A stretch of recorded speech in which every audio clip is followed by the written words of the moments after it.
the emperor of the Vetherac Dominion, had not laughed in 30 years. He laughed now.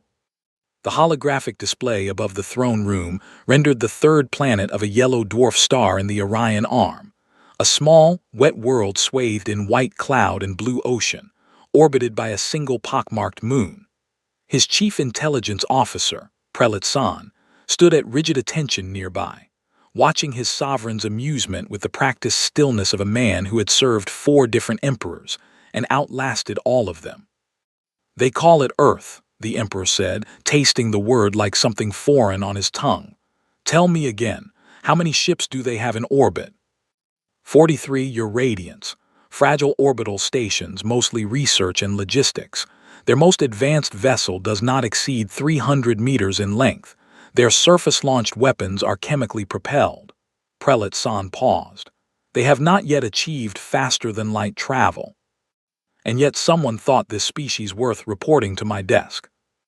They are prolific, your radiance. 3 centuries ago they had not left their own atmosphere. Now they have permanent colonies on 4 bodies within their system, with a 5th under construction. Their industrial output doubles every 19 standard years. San chose his next words with the care of a man walking a narrow bridge. They also engage in continuous armed conflict amongst themselves, and they have never in their recorded history stopped improving how they do it. The emperor waved a hand. The data meant nothing to him. The Vetherac Dominion spanned 47 star systems.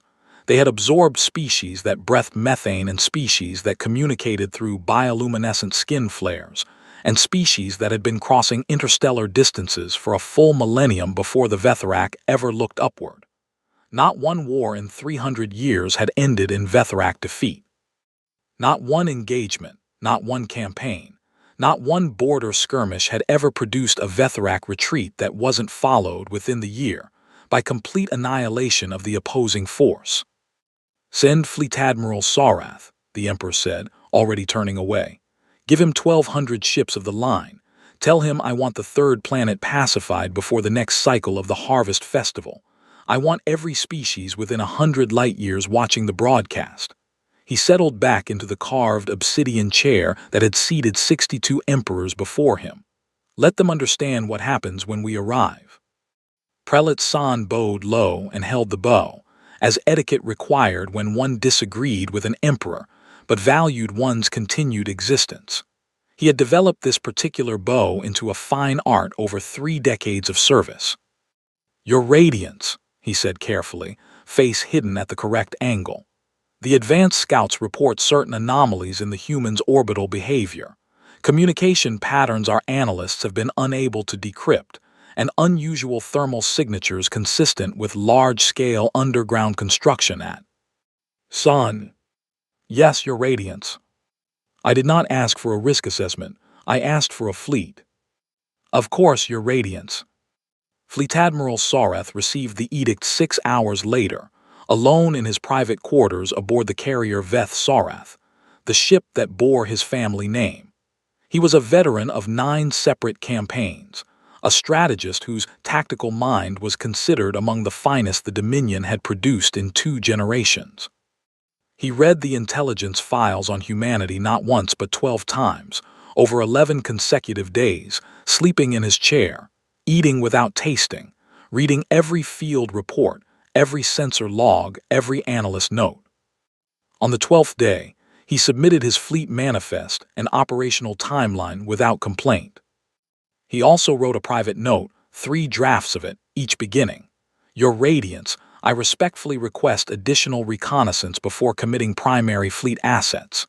Each draft was deleted before transmission, not because he didn't believe the words, because he understood, with the cold clarity of a man who had served empires long enough to know their limits, that the edict left no room for wisdom.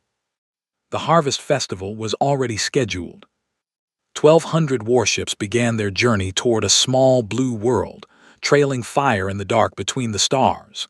The alert reached Dr. Hannah Voss at 3:14 in the morning, and she answered it before the second ping.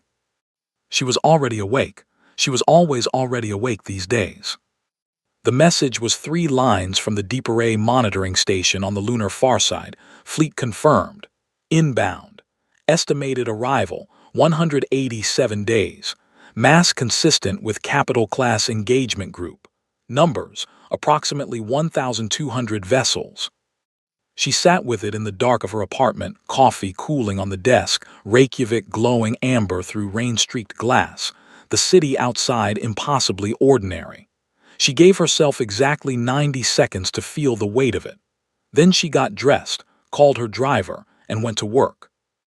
By noon, she was standing in the United Earth Defense Council chamber in Geneva, in front of 12 people who collectively represented every major military alliance on the planet, most of whom looked like they had spent the morning discovering that breathing was difficult. 1,200 warships, said General Marcus Webb of the Atlantic Command. He was 61 years old, and he had the voice of a man who had spent 4 decades making impossible situations sound manageable. Right now, even he couldn't quite manage it. Against our 43 orbital platforms and 600 atmospheric fighters. Yes, said Dr. Voss. That isn't a war, said Admiral Chen Li of the Pacific Fleet. That's a public execution. That depends entirely, said Dr. Voss, on whether we let them choose the method. She placed a data tablet on the table. Nobody reached for it. She didn't wait for them to. Everything we've gathered confirms they are a conventional military power, and a brilliant one. They fight to achieve dominance through overwhelmingly superior force, applied in the shortest possible time. They expect a command structure they can identify and destroy, a fleet they can engage on known terms, a planet that will signal surrender before the bombardment reaches the civilian zones. She looked around the table, making eye contact with each person in turn. They expect us to behave the way every other species they've conquered has behaved. And we won't, said General Webb. We cannot, said Dr. Voss. Not with what we have in orbit, but that's not actually what we're doing. She pushed the data tablet to the center of the table.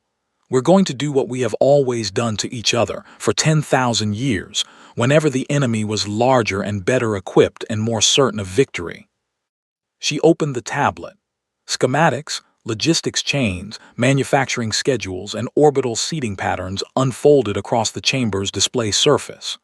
Buried at the back of the document was a project proposal that had been sitting in a classified server for 9 years under the designation Deep Anchor, Contingency Class Omega.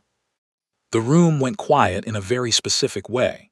Not the quiet of people who were confused. The quiet of people reading something and understanding, word by word, exactly what they were looking at. You've already started building it, said Admiral Chen Li, her voice flat. Sections of it, said Dr. Voss. We need 187 days to finish all 6 arrays. Webb stared at the display for a long moment.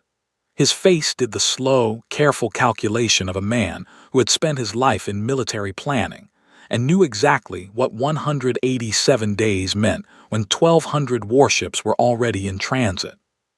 How certain are you? He asked. Dr. Voss picked up her cold coffee, considered it, set it back down. I am certain we are the only species in this arm of the galaxy that has spent 10,000 years in unbroken, continuous warfare against itself. I am certain we have learned things about fighting that no species that only fights outward ever has to learn. She looked at the window, then back at the room. I am certain that they have never in 300 years of conquest met anyone like us. And that is the only advantage we need. Nobody argued. Nobody asked for a second opinion. They began building that same afternoon. All of them. All at once. Advance frigates 7, 11, and 19 entered the human solar system 14 weeks before the main fleet, running dark under standard reconnaissance protocol.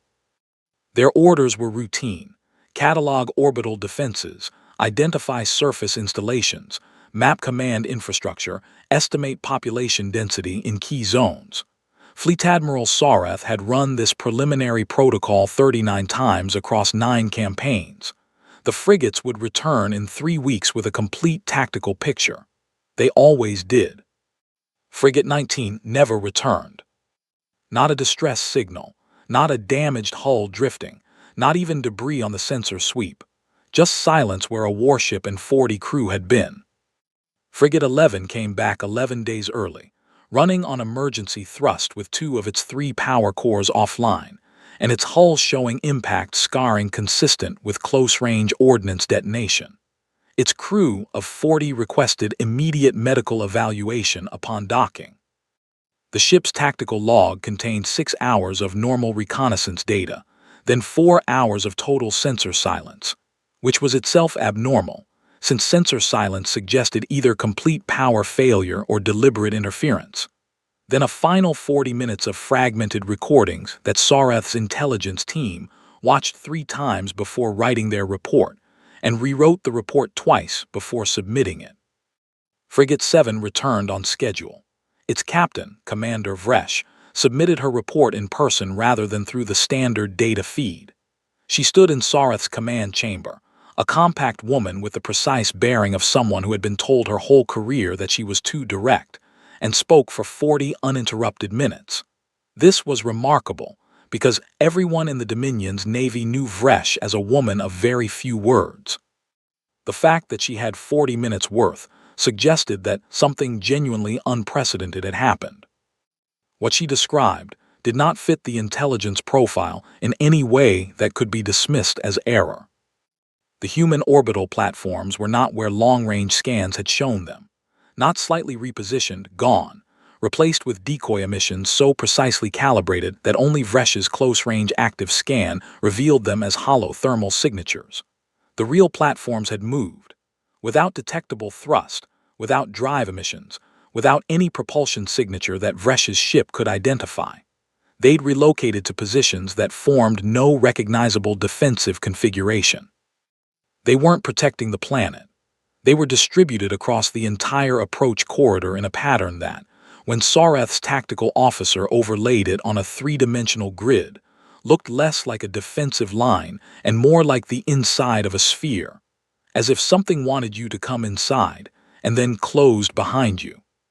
Frigate 19 had gone inside.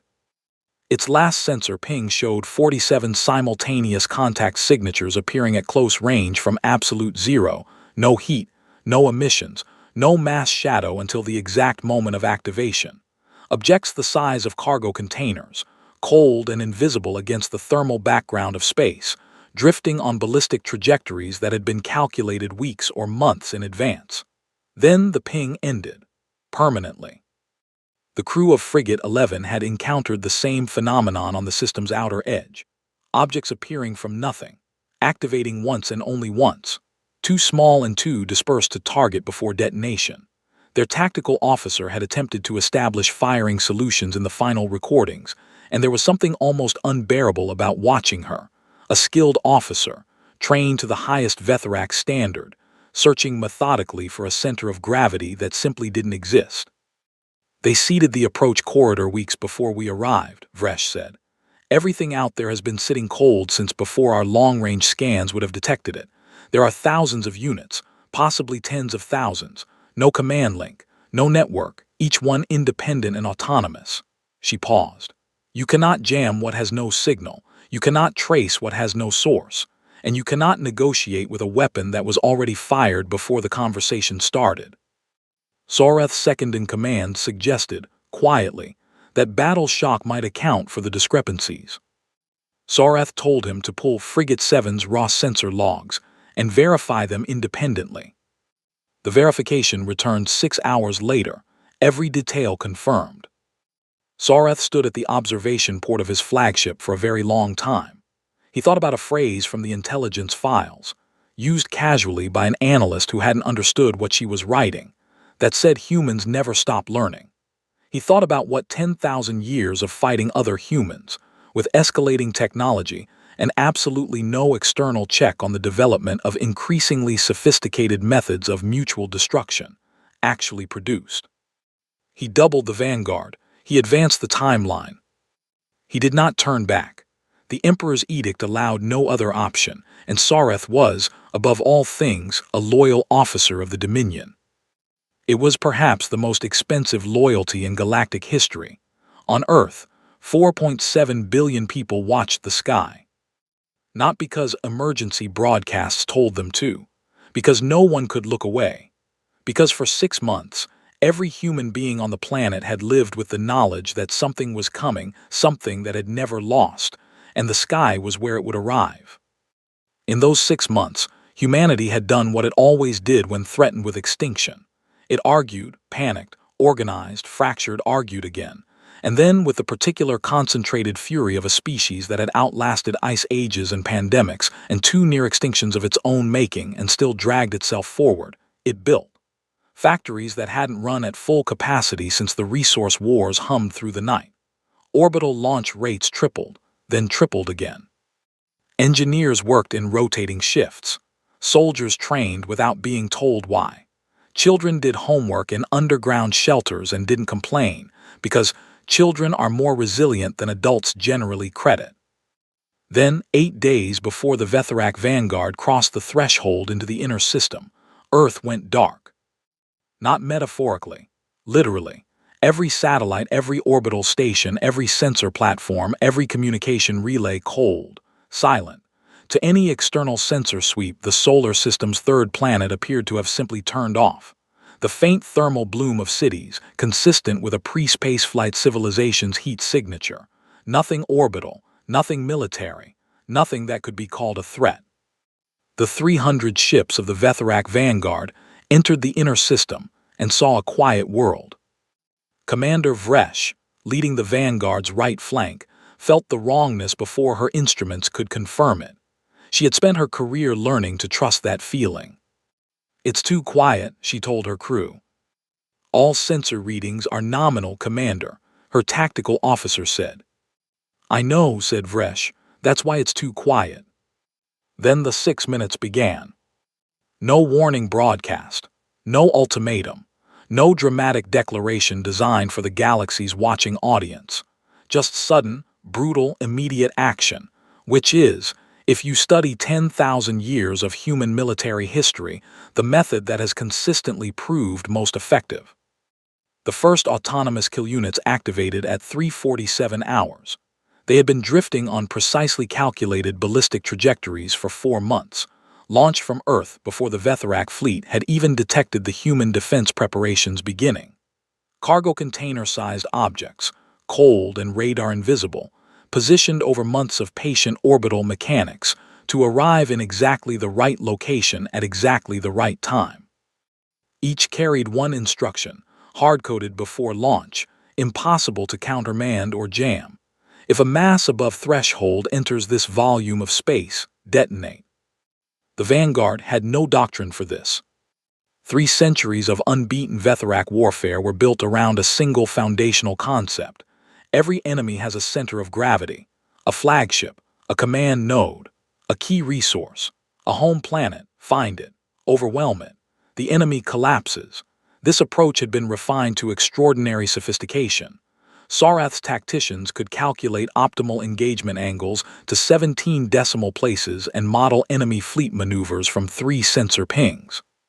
But the kill cloud had no center. Every unit was independent. There was nothing to decapitate, nothing to jam, nothing to destroy that changed the behavior of everything else. The Vanguard tried to establish firing solutions on objects that were already spent and tumbling.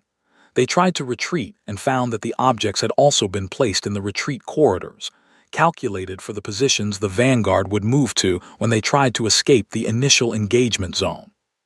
In the first 6 minutes, 41 warships were destroyed at close range.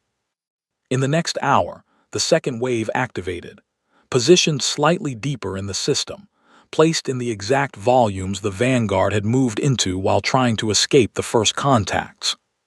Commander Wreckage broadcast a retreat order. 71 ships reached the outer system boundary. The other 229 were still engaged when Earth's orbital platforms came back online, not where they had been, but exactly behind the Vanguard's only viable exit vector, as if they had been waiting there for precisely this moment. Because they had. It lasted another 40 minutes. The battle for the outer system ended not with a surrender, not with a negotiated withdrawal, but with silence, the particular, total silence of 287 warships no longer transmitting on any frequency. Fleet Admiral Sarath received the Vanguard's final casualty report, and did not speak for a long time. 287 ships. The finest warships in the Dominion's order of battle, ships crewed by the best-trained naval personnel in 47 star systems, commanded by officers who had earned their positions through decades of distinguished service. Gone. Not retreating, not damaged, not captured. Destroyed. In an engagement against a pre-FTL species that, according to every intelligence assessment he had been given, should not have been able to threaten a Vetherac scouting detachment, let alone a full vanguard force. Sareth reviewed the sensor logs personally, alone in his war room, with no staff to observe his expressions. He watched his ships try to fight a cloud. He watched his captains, trained, decorated, multiple campaign veterans, searching for the throat of this enemy and finding only air. He watched 300 years of accumulated tactical doctrine fail in real time, not because it was badly applied, but because it had been built to fight a category of enemy that the humans simply were not. Then he found the detail that stopped him completely. During the entire 6-hour engagement, Earth's surface weapons had not fired once. They hadn't needed to, and they were saving them. Sareth called a full command council. His senior officers assembled in the war room with the careful composure the Dominion's naval tradition demanded, faces neutral, posture correct, every one of them doing what officers trained from childhood to suppress the signal of fear. He looked at them and asked the question that had been forming in his mind for 3 days. What do they want? Silence. Every species we've engaged has wanted something specific, he said. Survival, territorial sovereignty, resource access, ideological continuance, pride. What do the humans want from this engagement specifically? His tactical officer, Subcommander Ron, spoke carefully. According to all available intelligence, they want to remain unoccupied. Then they are not trying to defeat us, Sareth said. The words formed slowly, the way important things do. They are trying to make defeating them cost more than it's worth. Every action they've taken, the drone clouds, the repositioned platforms, the autonomous kill systems, every one of it, it's not designed to win. It's designed to exhaust us. To trade cheap things for expensive things until we are bled dry of ships and will and political capital. Nobody spoke. They had all understood this the moment he said it, and nobody wanted to be the first to say what it implied. That the Dominion, the undefeated empire, had sailed directly into a war of attrition against a species for whom attrition was not a tactic of desperation, but a philosophy of survival they had been practicing against themselves since before they left their caves. 3 weeks later, a small engagement near one of the giant planet's orbital stations resulted in the capture of a human military officer named Lieutenant Farrukh Tashkentov. Not a battlefield commander, not a special forces operative, not anyone whose capture would matter strategically. A logistics coordinator with calloused hands and tired eyes who had been in the wrong corridor at the wrong time. Sareth had him brought to the war room and spoke to him through a translation system for 2 hours. He asked Tashkentov about the drone clouds, the decoy emissions, the orbital relocation system. Tashkentov explained each one without hesitation or evasion because, as he noted calmly, none of it was secret anymore. It had already been deployed.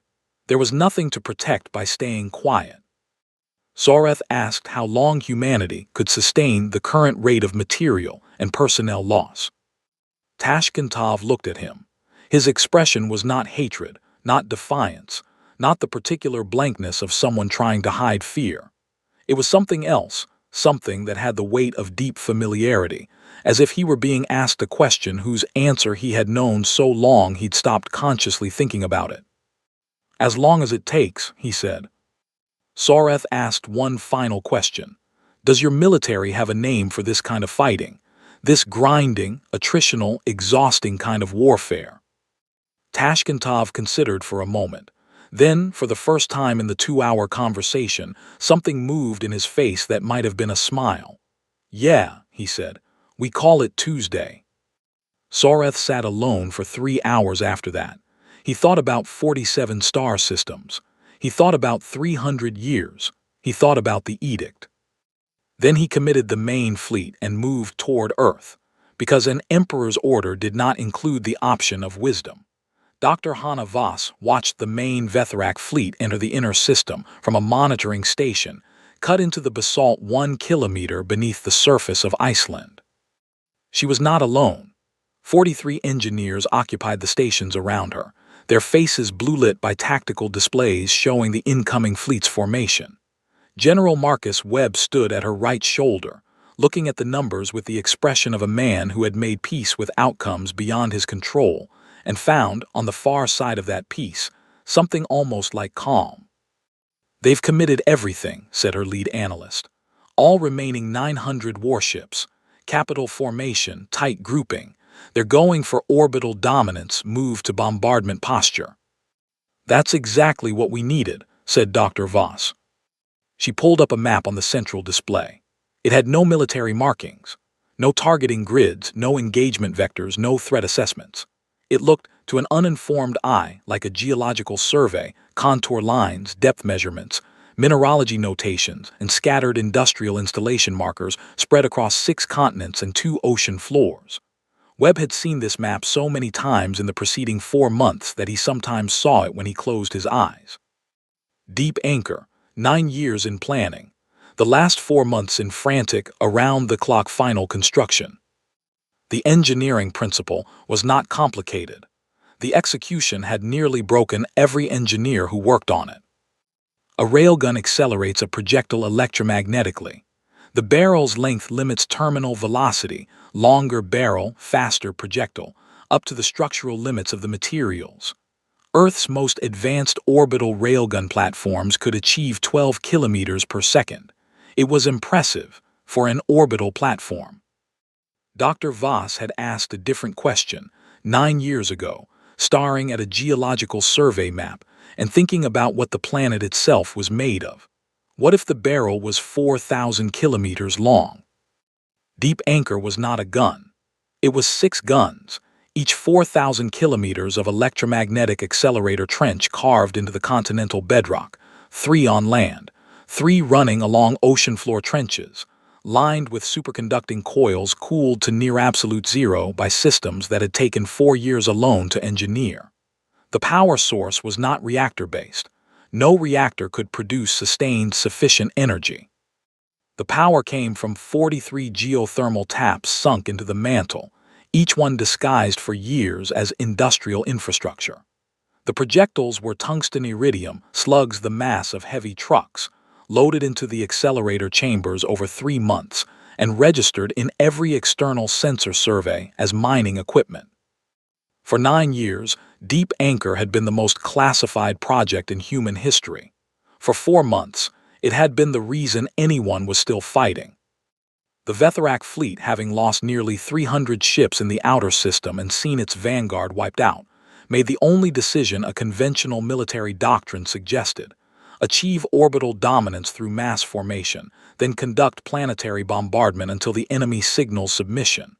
Get close. Use numbers. End it. Against any conventional planetary defense, this was a reliable approach.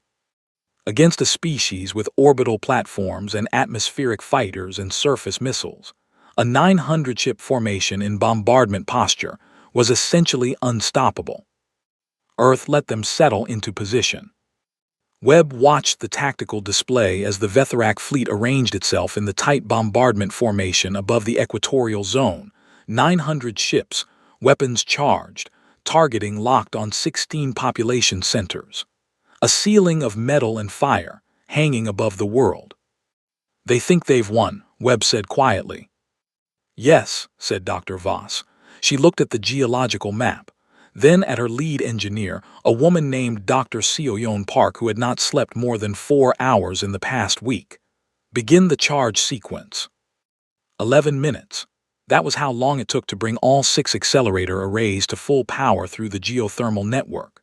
During those 11 minutes, 4 Vethrak warships broke from formation and began their first bombardment runs, targeting 3 cities simultaneously.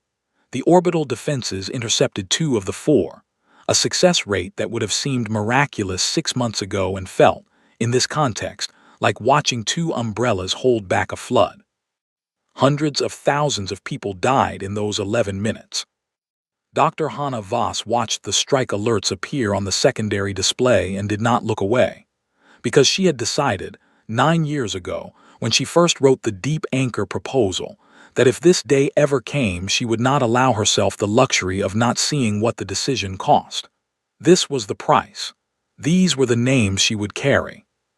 At the end of the 11th minute, the charge indicators across all 6 arrays turned green. Fire, she said. The firing lasted 11 minutes and 40 seconds. Across 6 continents and 2 ocean floors, the ground moved with a sustained, bone-deep vibration that no instrument had been built to measure, because no instrument had anticipated it. People in cities, 1,000 kilometers from the accelerator trenches, felt it through their feet.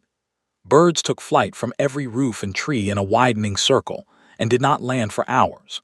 The ocean surface above the submarine arrays churned in long, straight lines, as if something vast was running beneath it.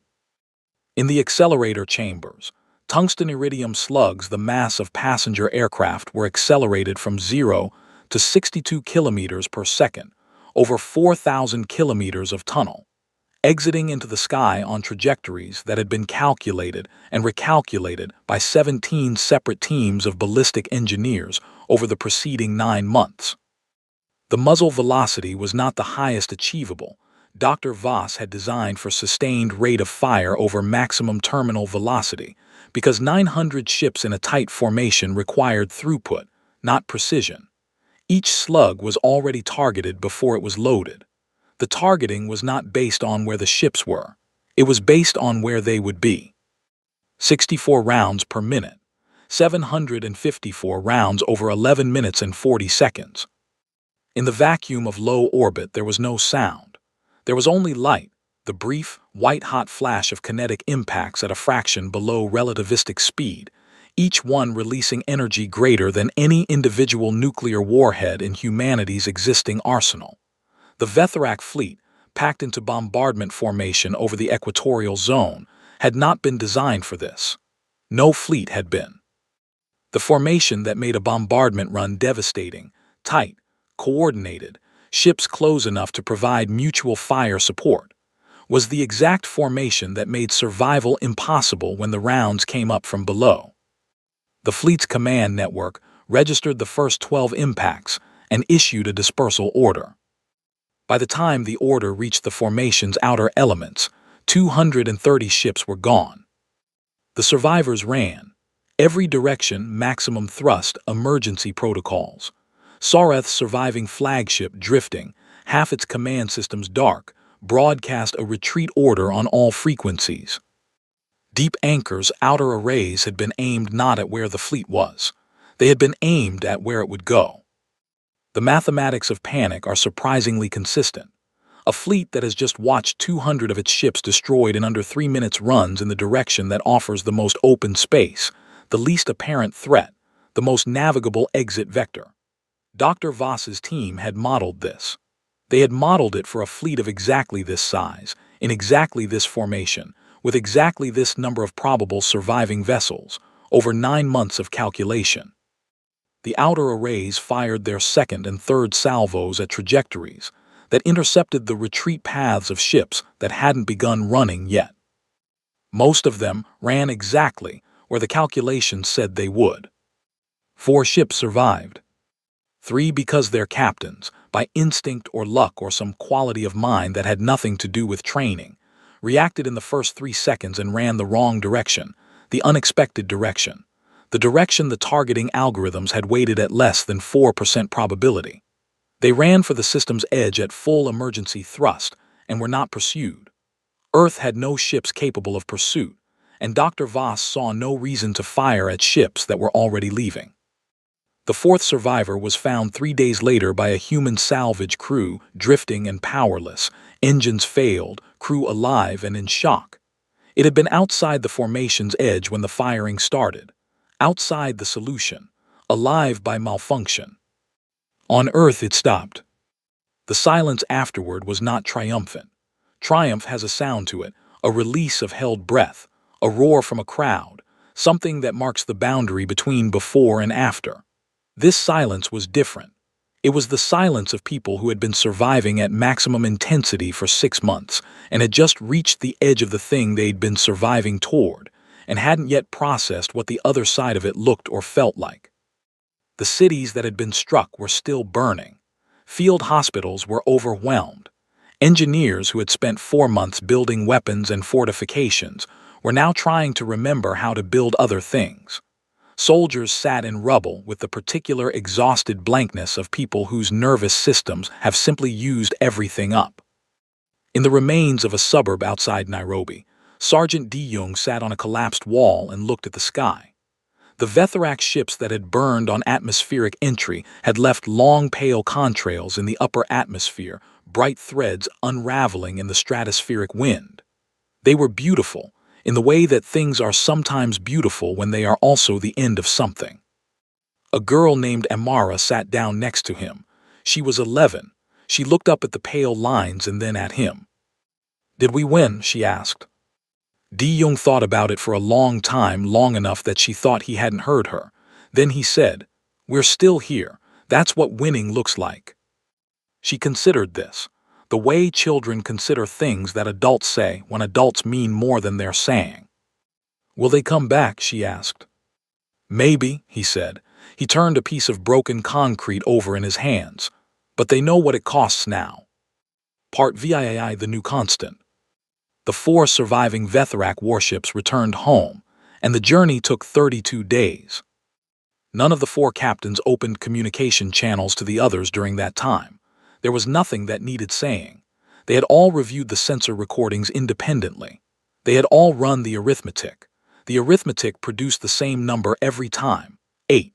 That was how many warships out of 1,200 had survived contact with humanity, 4 from the Vanguard and 4 from the main fleet.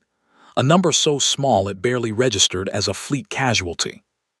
It registered, instead, as the statistical definition of annihilation. The Emperor received them in the great throne room, beneath the obsidian arches that had overseen 62 reigns.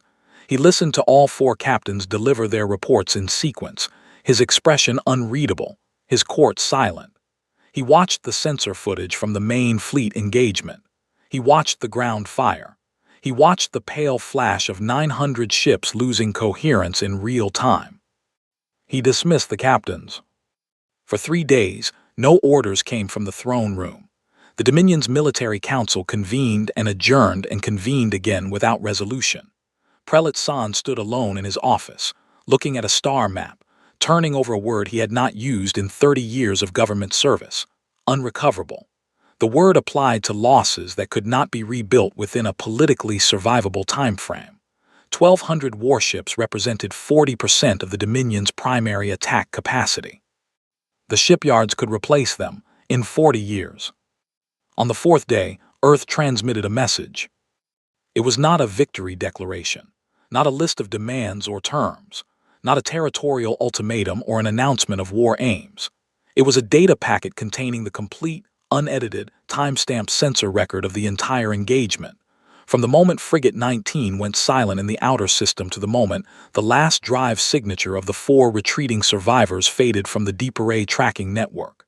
Every human loss was included, every city strike, every hospital overwhelmed, every field commander's final transmission. Nothing softened, nothing removed, nothing framed to make humanity look more powerful or less damaged than it was. One sentence of text was appended at the end. "We remain open to diplomatic contact." Prelate San read the sentence 4 times.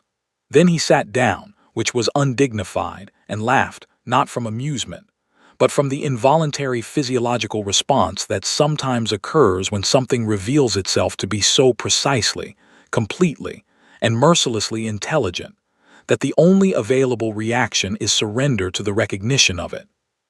They'd sent the record of their own damage. They'd shown the burns and the hospitals and the casualties. They were saying, "We bled, we can do this again, we'd prefer not to, but look at what we built before you decide." It was not a threat. It was something more difficult to dismiss than a threat. It was evidence. The Dominion did not respond. The Emperor, for the first time in his reign, found himself without an edict to issue. but 23 other species responded to Earth's transmission within 72 hours.